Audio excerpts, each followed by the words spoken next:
ಶ್ರೀರಾಮುಲು ಪಕ್ಷಕ್ಕೆ ಬರ್ತಾರೆ ಅನ್ನೋದು ವದಂತಿ ಅಷ್ಟೇ. ಪಕ್ಷದ ಸಿದ್ಧಾಂತ ಒಪ್ಪಿ ಬಂದ್ರೆ ಸ್ವಾಗತ ಮಾಡ್ತೀವಿ ಅಂತ ಚಿಕ್ಕೋಡಿಯಲ್ಲಿ ಸಚಿವ ಸತೀಶ್ ಜಾರಕಿಹೊಳಿ ಮಾತನಾಡಿದ್ದಾರೆ.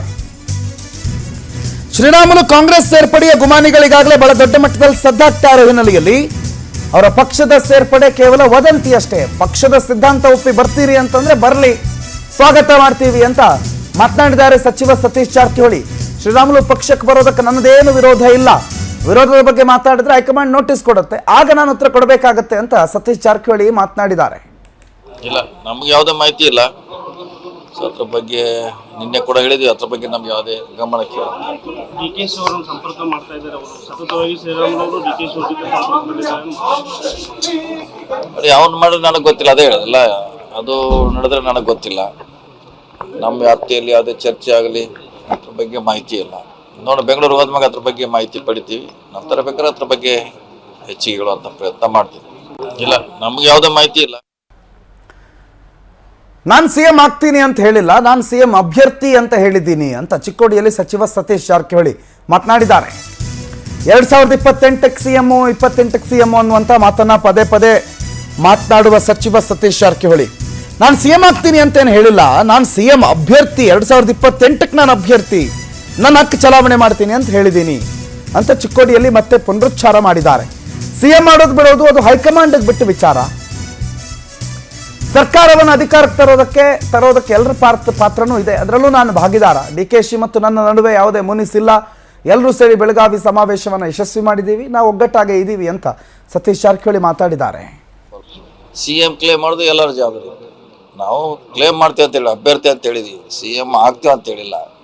ಎಲ್ಲರ ಜೊತೆ ನಾವು ಕೂಡ ಕ್ಲೇಮ್ ಮಾಡ್ತೀವಿ ಅಂತ ಹೇಳಿದ್ವಿ ಅಷ್ಟೇ. ಅದನ್ನ ಮಾಡುವಂಥ ಬಿಡುವಂಥದ್ದು ಅದು ಹೈಕಮಾಂಡಿಗೆ ಬಿಟ್ಟಂಥ ವಿಚಾರ. ಸರ್ಕಾರವನ್ನು ತರಲಿಕ್ಕೆ ಎಲ್ಲರದ್ದು ಪಾತ್ರ ಇದ್ದೇ ಇದೆ, ಅದ್ರಲ್ಲಿ ನಾನು ಕೂಡ ಒಬ್ಬ ಭಾಗಿದಾರಿ, ಪಾಲ್ದಾರ ಅಷ್ಟೇ. ಡಿಕೆಶಿ ಅವರಿಗೆ ತಮಗೆ ಸಾಕಷ್ಟು ಮುನಿಸಿದೆ ಅನ್ನೋ ಮಾತುಗಳು, ಸಾಕಷ್ಟು ಚರ್ಚೆಗಳಾಗ್ತವೆ. ಇಲ್ಲ, ಯಾವ ಮುನಿಸಿಲ್ಲ. ಏನು ಮೊನ್ನೆ ಎಲ್ಲ ಕೂಡಿ ಒಟ್ಟಿಗೆ ಕಾರ್ಯಕ್ರಮ ಮಾಡಿರಲ್ಲ, ಬೆಳಗಾವಿ ಎಲ್ಲರೂ ಕೂಡಿ ಮಾಡಿ ಅತ್ಯಂತ ಯಶಸ್ವಿ ಮಾಡಿದ್ವಿ, ಎಲ್ಲ ಕೂಡಿ ಮಾಡಿದ್ವಿ. ಸೊ ಮುನಿಸನ್ನು ಪ್ರಶ್ನೆ ಬರೋದಿಲ್ಲ, ಎಲ್ಲ ಒಗ್ಗಟ್ಟಾಗಿದ್ದೀವಿ, ಪಕ್ಷ ಒಂದೇ ಕಡೆ ಇದೆ. ಸಿಎಂ ಕ್ಲೇಮ್ ಮಾಡೋದು ಎಲ್ಲರ ಜವಾಬ್ದಾರಿ. ನಾವು ಶಿಕ್ಷಣ ಸಚಿವ ಮಧು ಬಂಗಾರಪ್ಪ ಅವರಿಗೆ ಶೇಕ್ ಹ್ಯಾಂಡ್ ಮಾಡಿಲ್ಲ ಶಾಸಕರು. 2 ಬಾರಿ ಕೈ ಕೊಟ್ಟರು, ಶಾಸಕ ಚನ್ನಬಸಪ್ಪ ಕೈ ಕೊಡಲಿಲ್ಲ, ಶೇಕ್ ಹ್ಯಾಂಡ್ ಮಾಡಲಿಲ್ಲ. ಇವತ್ತೊಂದು ನಡೆದಿರುವ ಘಟನೆಯಲ್ಲಿ ನಡೆದಿರುವ ಸ್ವಾರಸ್ಯಕರ ವಿಚಾರ. ಇಬ್ಬರು ಬೇರೆ ಬೇರೆ ಪಕ್ಷದ ನಾಯಕರು ಭೇಟಿಯಾಗ್ತಾರೆ. ಒಂದ್ ಕಡೆ ಸಚಿವ ಮಧು ಬಂಗಾರಪ್ಪ, ಇನ್ನೊಂದ್ ಕಡೆ ಶಾಸಕ ಚನ್ನಬಸಪ್ಪ. ಆದರೆ ಯಾವುದೋ ಒಂದು ವಿಚಾರಕ್ಕೆ ಸಂಬಂಧಪಟ್ಟಂತೆ ಬೇಸರದಲ್ಲಿರೋ ಚನ್ನಬಸಪ್ಪ ಶೇಕ್ ಹ್ಯಾಂಡ್ ಮಾಡೋದಕ್ಕೆ ಒಲ್ಲೆ ಅಂತಾರೆ. ನಮ್ದು ನಿಮ್ದು ಬೇಕಾದ್ರೆ ಶೇಕ್ ಹ್ಯಾಂಡ್ ಮಾಡ್ಲಿ, ದೊಡ್ಡವ್ರದೆಲ್ಲ ಯಾಕ್ರಿ ಅಂತಾರೆ. ದೊಡ್ಡವ್ರಿಗೆ ಯಾಕೆ ನಾನು ಕೈ ಕೊಡೋದು ಅಂತ 500 ಪ್ರಶ್ನೆ ಮಾಡ್ತಾರೆ. ಒಟ್ಟಾರೆ ರಾಜಕೀಯ ಸ್ವಾರಸ್ಯಕರ ಘಟನೆಯನ್ನು ನಡೀತು. ಕೊನೆಗೂ ಶೇಕ್ ಹ್ಯಾಂಡ್ ಮಾಡಿದ್ರು, ಮಾಡಿಲ್ಲ ಅಂತೇನಲ್ಲ, ಬಟ್ ಆ ಸಂದರ್ಭ ಹೇಗಿತ್ತು ಅನ್ನೋದನ್ನ ನೋಡಿ ನೀವು.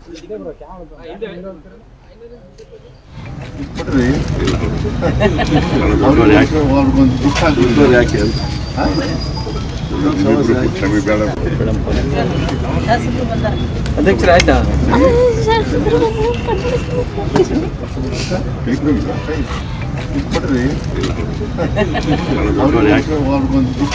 ಯಾಕೆ